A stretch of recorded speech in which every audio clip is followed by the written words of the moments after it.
Hi beautiful mamas, and welcome or welcome back to mother and child card readings for insights and messages about your relationship with your child or a situation. And today we're going to be doing a reading for insights and messages around the topic of ADHD or ADD. And so we won't follow the normal format of mother and child groups, but we're opening it up because it's not exclusive to a certain person having ADHD or ADD. It is really how ADHD and ADD are affecting your home and your relationships, and what advice and guidance the higher self, the angels and masters have for us today. Alright, that one seems to be coming up. Possibilities. Can we have another one? And as always, know that this is a general reading, a collective reading. So take only what resonates with you and what's speaking to you. That one seems to want to come up. And there we go. I think I'm going to draw 3 of these cards too to open up our reading for today. Let's see, we've got 1, 2, and 3.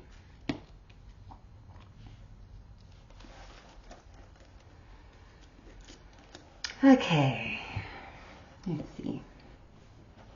So we start in the middle with the first cards with our, our current situation. And this card, possibilities, speaks to taking the bird's eye view, taking a broader perspective. It is very challenging. I may speak to the dynamic of or use the example of a mother with an ADHD child or an ADD child, but this is not excluding all the other possibilities. So this card is saying, let's take a bird's eye view, which is exactly what the intention of this reading is.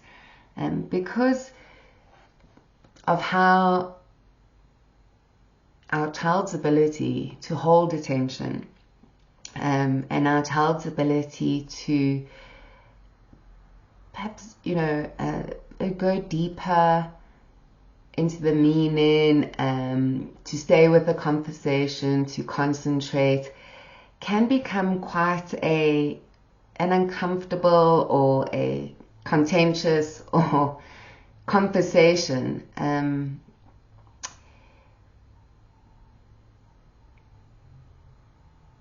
What I'm feeling here is when we take a step up and back, or we invite the bigger picture, we're able to look at the other nuances of ADHD, the other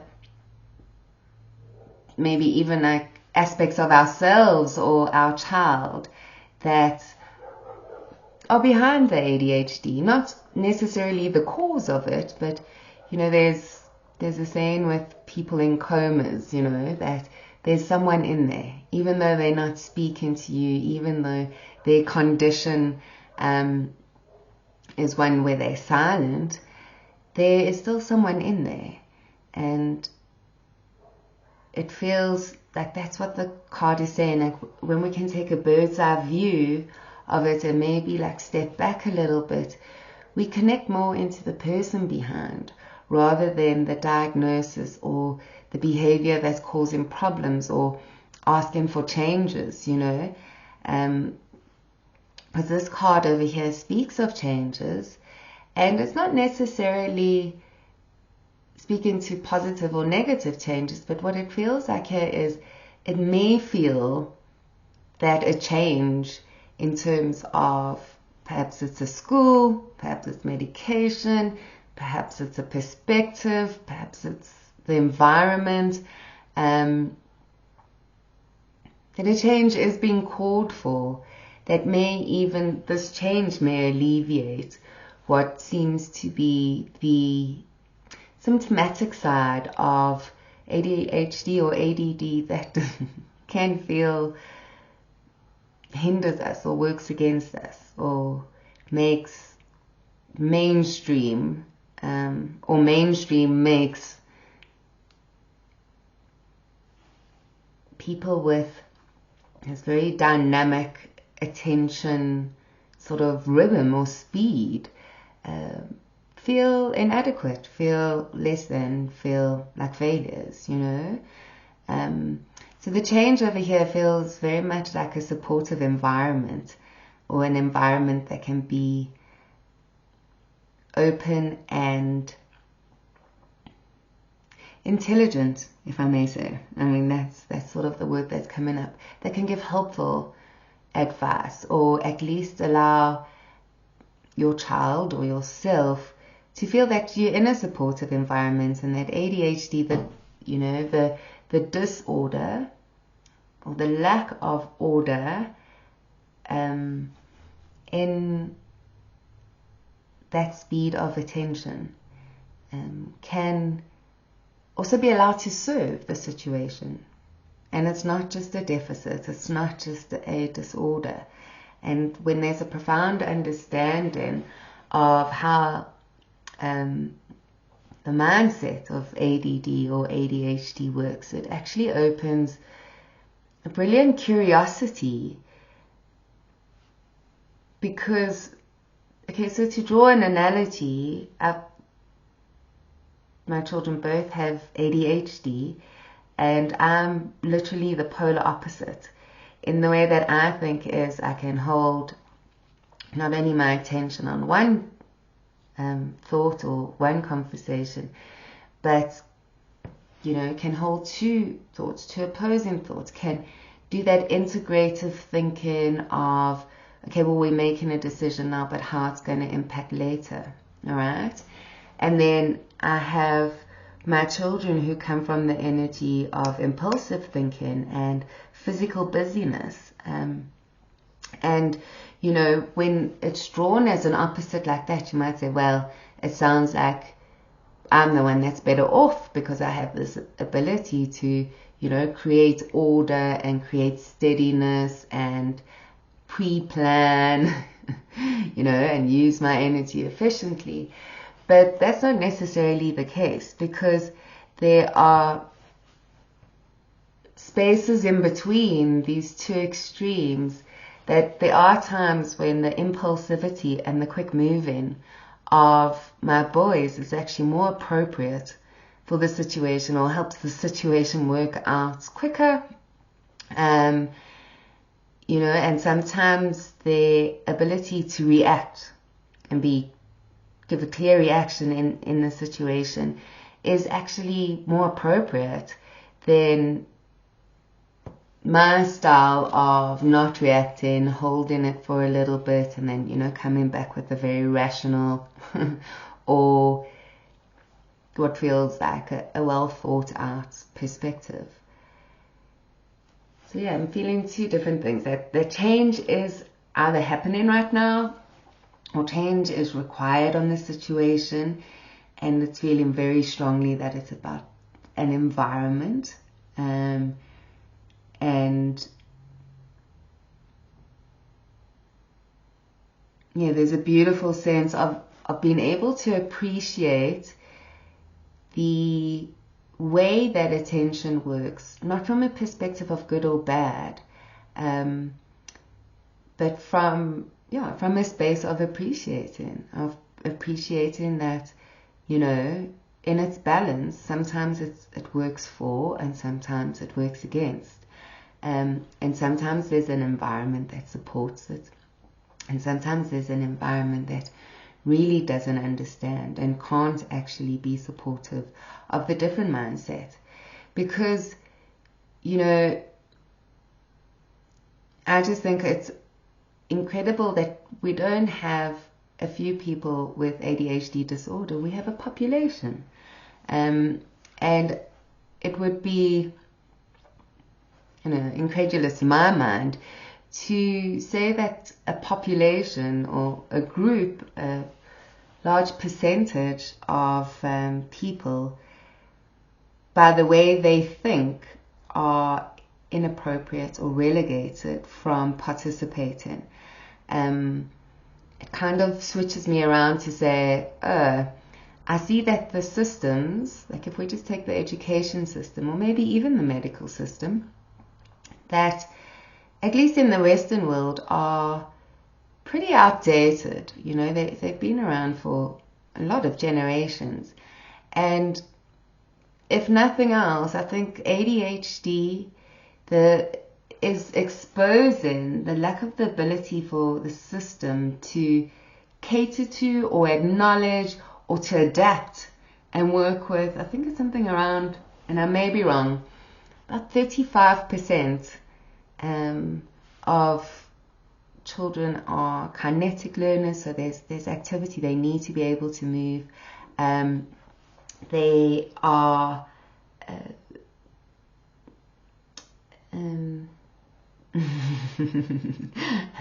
maybe if I keep spinning my finger, the word will come to me. They are gatherers of thoughts, but not necessarily in a sequential way. And my point is more that the way of thinking, the way of that attention is something that can be developed and something that can be maximized. It's just a different way of thinking to what our systems can tolerate. And yeah, that brings me to the guilt part of where, you know, the intolerance of the system, the label of the system, the limitation of the system. So I'm not saying the whole system, I'm just speaking about these attributes, where it brings us into a feeling that we perhaps aren't doing enough, where it brings our kid into the feeling of not being enough, of being wrong, of doing something wrong. It also speaks to what I'm feeling is, you know, our kids or ourselves, if we have ADD or ADHD, have like a constant stream of feedback towards us around not being able to concentrate, not paying attention, not sitting still, you know, not being able to be patient, being impulsive. And, you know, it's coming, sometimes that feedback is not coming from a place of understanding, you know, it's coming from a place of maybe nastiness or impatience or, you know, what is wrong with you? And so that level of feeling about self, you know, where there's something about me that is wrong. And I think also inviting the compassion for that someone goes through a day where they get a lot of feedback, whether it's from their inner mind or whether it's from the outside world, that is not necessarily saying, you know, let's work with you as you are, let's understand this, let's see if we can adjust something. It's saying you're wrong, you are, you know, interfering with the process, you're disrupting the flow of things. And let's see as we move down here.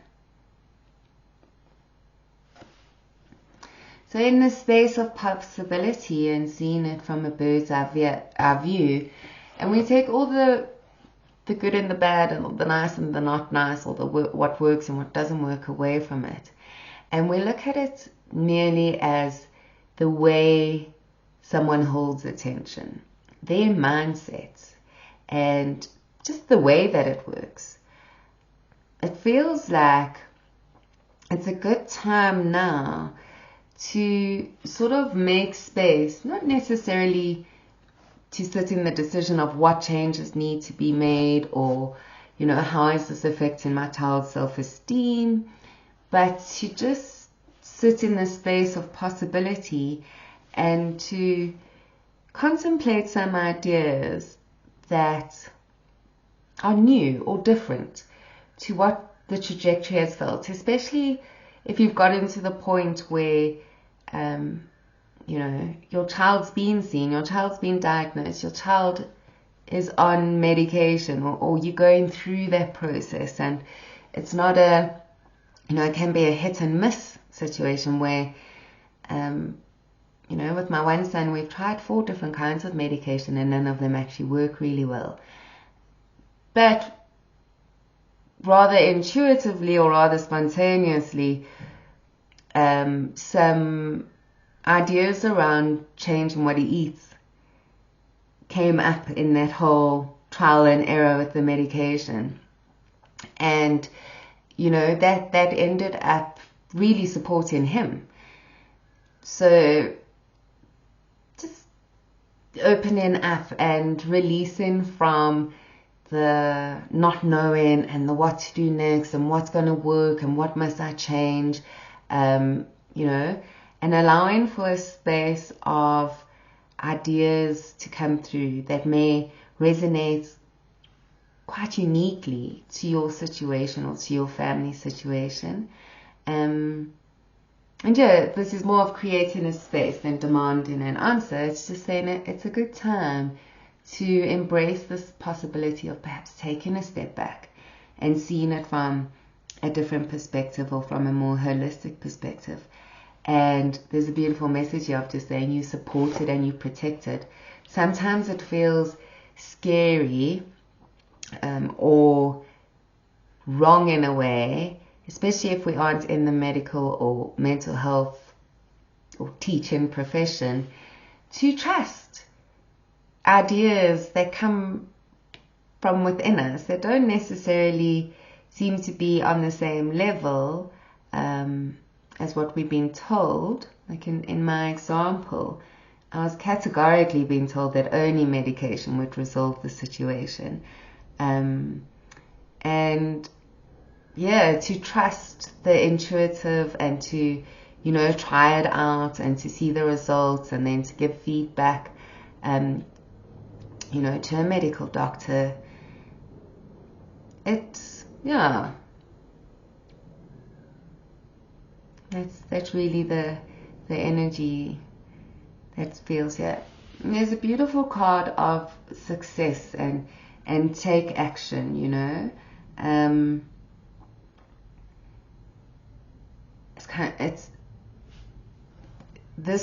These cards are speaking a lot more to saying that, like, trust your intuition and allow what you intuitively feeling, or, you know, if you're hearing it, there might be a line in a song, there might be something like a friend had said, or you're hearing it in your conversation with the universe, to follow something that you sense in is a change that may just work, even if there isn't necessarily logic or scientific fact to back up this decision.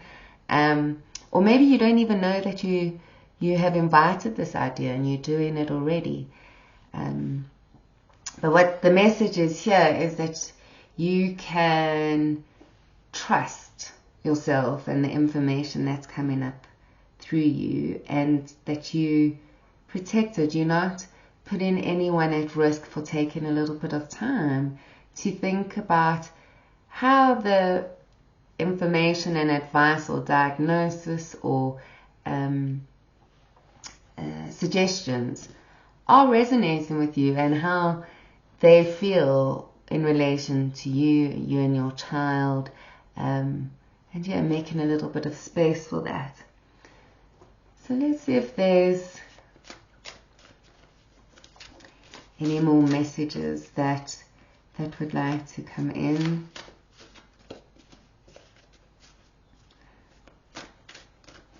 I can see the message of change feels like quite a strong card. And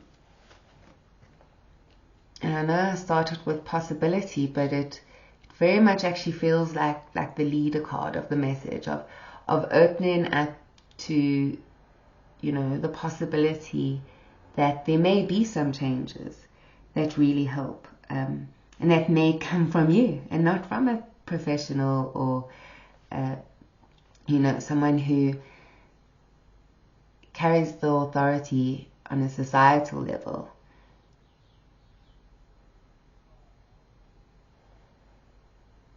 And this is making me think of like the guilt of, when you're going through a process of diagnosis, there's often a guilt of, why didn't I see it before? Or, oh my gosh, I've actually punished that behavior. Or, the guilt of not really understanding it before. And this feels like a message here of saying, you can release that, because it's not a reason to doubt yourself intuitively, because what is coming up, or your awareness, what is coming up here is that it's actually, there's a lot of support around how you would think about this from a big picture perspective, and there's a lot of validity there. And don't fall into any sense of mistrust because you didn't necessarily see the behavior for what it was on a physiological level. You saw it as perhaps a bad personality attribute, or maybe maybe you didn't know what was going on, and that's also, it's also just a part of our journey here in our life.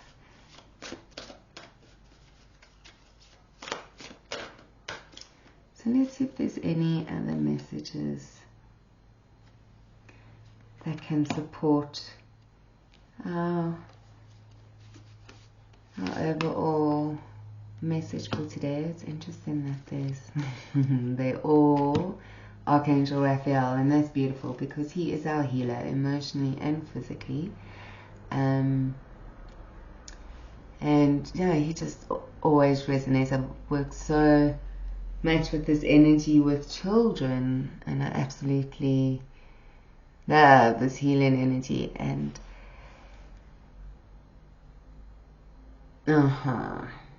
okay, so just to add to the message that has already come through to us, as part of the way of relieving the guilt that we found, but also as part of the way that we include all information, whether it's coming from the inside or the outside.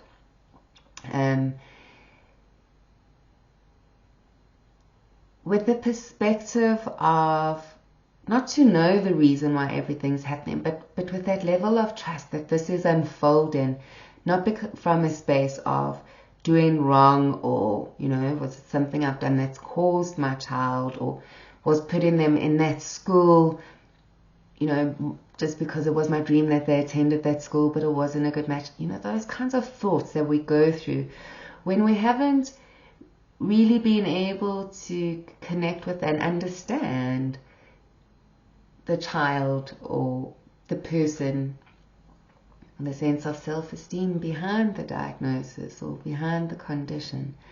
And so this is just another beautiful message from your mental health angel saying, release the regret. It might not have been the way you hoped you would be, or it might not have been, it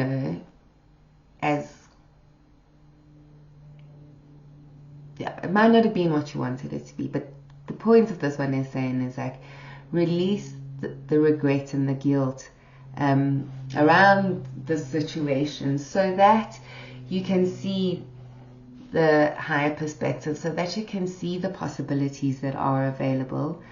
And this will bring a lot of guidance into what changes need to be made, can be made, that you hope will be made. And maybe it's just a little bit more elusive of opening up the space for change, not holding on so tightly to, needing to know one answer about a specific thing, or the discomfort of, frick, I don't even have a clue of what changes need to be made, because it feels like at this moment everything needs to change. So release any of the regret or the guilt or the not knowing from your journey thus far, so that it can open the space for what is apparent or what is possible to come through.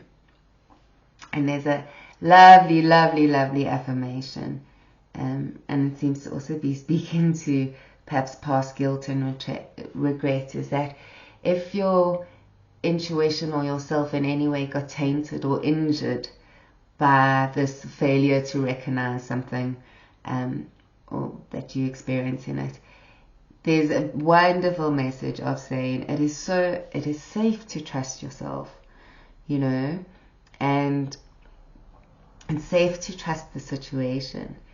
And this is opening up the possibilities and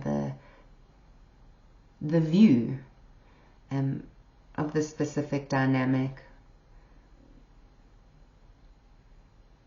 And that's also an absolutely gorgeous card to say that, you know,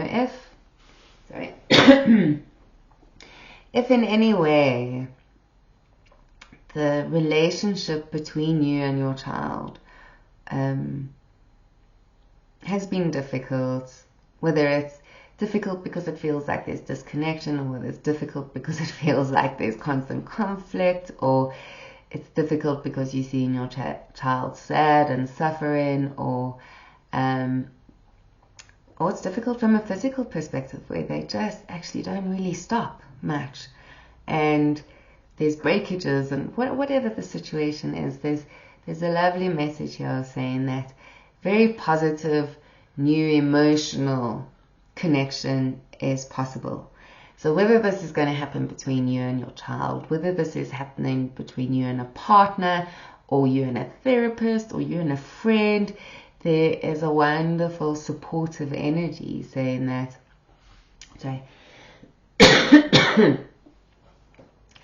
there's a relationship coming in on an emotional level that can assist and help the situation. And it doesn't feel like it's necessarily only for you, it feels like it's for you and your child. So who and how this comes about, it does feel like one of the changes that are new beginning. It's a kickoff, it's a start, it's saying we are doing this. And it feels like the blessing of this emotional connection is able to bring real insight and able to bring deep awareness into possibility, and even to help with the releasing of the regret or the guilt that you or your child may feel. Sometimes remind myself that as fast moving or as sort of scattered or out there as my kids may feel sometimes, there is a deeply feeling and sensitive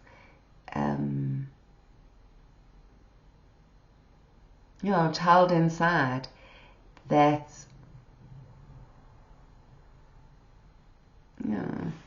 sometimes seems a little bit contrary to the physical behavior, but I think the beautiful message of this reading, and certainly the blessing that I send you off with today, is first of all the compassion for the situation, and the opening that the situation as it is has its own unique pathway, and that it's a beautiful time that you supported inside and outside for the healing of everything that has sort of brought you along this journey, and not only just healing with being able to release the guilt or open to intuition and retrust yourself and go into a deeper relationship with, you know, the creative process in this situation. But it's also saying that there's support. There's support in a person coming in that is supportive on a deeply emotional level for you and your child to help with this change process, or to contemplate the possibilities, and to support the beautiful information that wants to come in and to assist.